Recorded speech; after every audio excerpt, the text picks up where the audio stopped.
It's like being thrown in a fire pit and you have to figure out fast how you're gonna get out.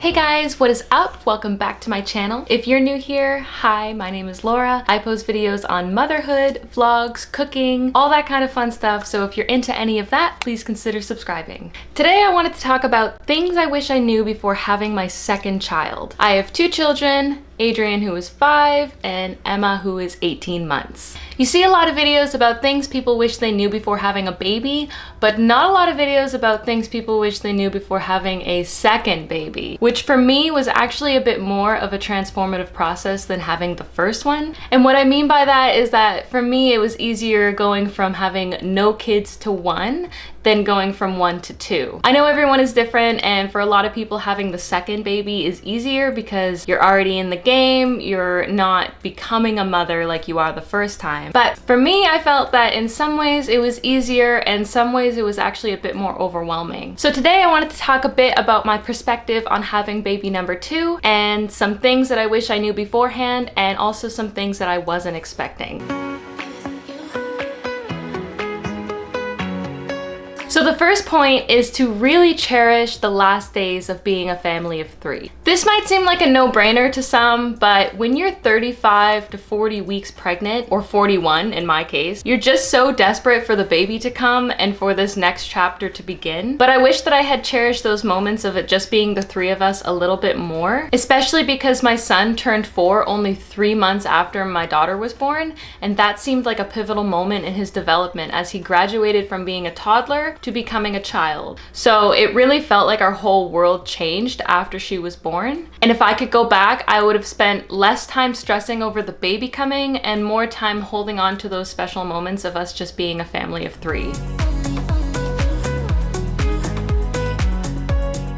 Number 2, all babies are different. We've heard it all before, everybody says it, but I guess I just didn't consider this as much when having my second child. I thought most babies were generally the same and like slightly different in some ways, but my daughter is very different than my son. She's much more active, demanding, sensitive, and rambunctious. She's much more picky when it comes to food. She's a better sleeper than he was as a baby. My son would take a bottle and a pacifier, whereas my daughter absolutely refuses those things. My son was more attentive and cautious and just less mischievous overall, which sounds bad to say, but she really is on a mission and she is getting into everything. Whereas my son was just a little calmer in that aspect. Number 3, it's okay to ask for help. As moms, we always just want to do everything ourselves and take it all on without asking for help. At least that's how I am. But I learned after having my second child that I really can't do everything on my own, and I'm gonna need some help. So if you're like me and you often feel guilty when asking for help, give yourself some grace. You can't do it all, and your physical and mental well-being are so important, and having a break allows us to show up better in our parenting. You can't pour from an empty cup, so don't feel bad about asking for help at times.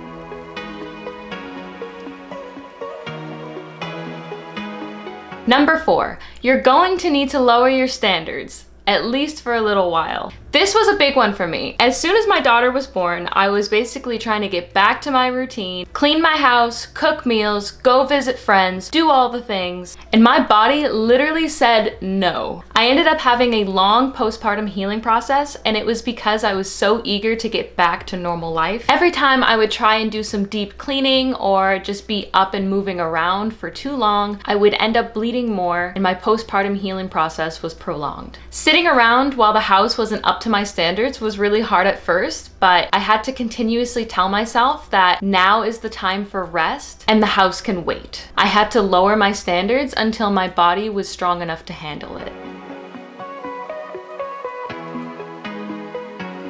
Number 5, 18 months later and my standards are still lowered. Here we are, 18 months later, and to be fully honest with you, my standards are still lower than they were before I had my second baby. And I'm okay with that. Having little kids is hard and my priorities have shifted a bit. At the end of the day, I have to choose if I want to invest time in my hobbies like YouTube, or if I want to spend some time with my husband. And a lot of times the deep cleaning slash decluttering chores that I could be doing get pushed aside for another day. I do eventually get to them, it's just that at this point in my life, they're not my top priority. And like I said, I'm okay with that. I know my little one is not going to be as busy as she is today, and one day I'll have lots of time to do these things.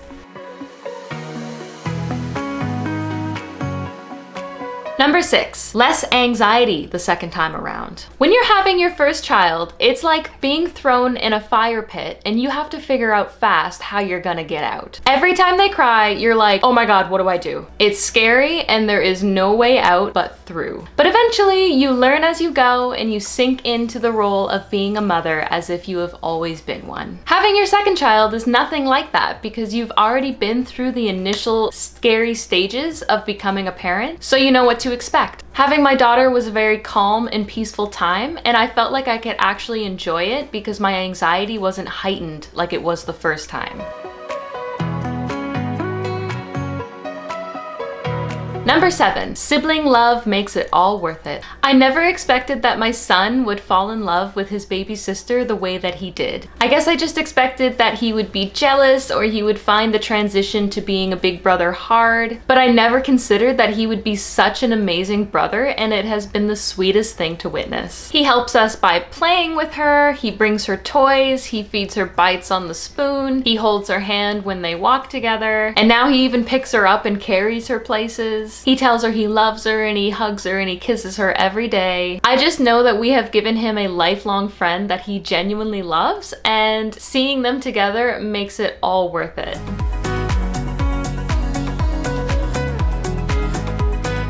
Number 8, time goes by even faster the second time around. When I had my first baby, I had all the time in the world to just watch him grow and to cherish these moments of being a new mom with a new baby. This time around, I'm finding that it's going by so fast, and my theory is because my son still needs a lot of attention as a growing boy, especially since we homeschool, so we need to fill up his days with activities and things. So there's slightly less focus on baby. She kind of just tags along, and I'm not staring at her all day like I was with my son. Of course, she still does have one-on-one time with me multiple times a day, but it's not all day the way that it was with my son. And I have to divide my attention now. So because of that, it just feels like time is going by so fast.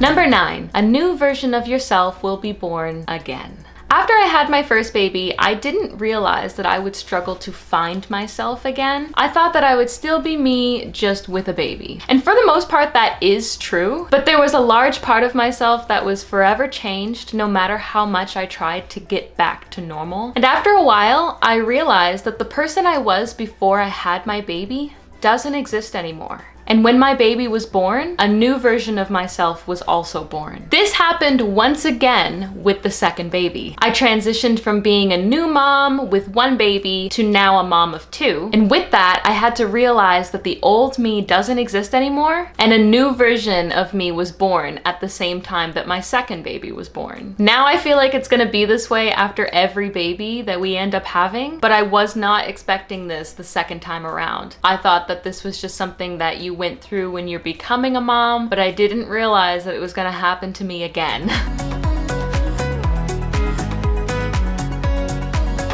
Lastly, this too shall pass. There will be times that you're going to feel like you're drowning in motherhood. And to be fully honest with you, I am going through that right now. And that is why I decided to make this video and remind myself that this too shall pass. Yes, I may not be able to do a lot for myself right now, and I might not be having quality time spent with my husband, and some of my friendships are probably suffering, but it won't always be this way, and it is just a phase. Children go through many different phases of being more or less less needy, and one day they'll be grown up. And I know that I'll be wishing that I could go back to this time. It's a really hard thing to remember when you're in the moment and you're going through these struggles, especially if your baby is throwing tantrums and you haven't had a shower or a coffee. And on top of that, your older child is having his own struggles that you now need to go into, and everything just feels so chaotic. But it's so important to remember in the moment that this too shall pass. All right, so that is all the points that I have for today's video. I hope you enjoyed it. If you made it this far in the video, please give it a thumbs up, and I will see you in my next one.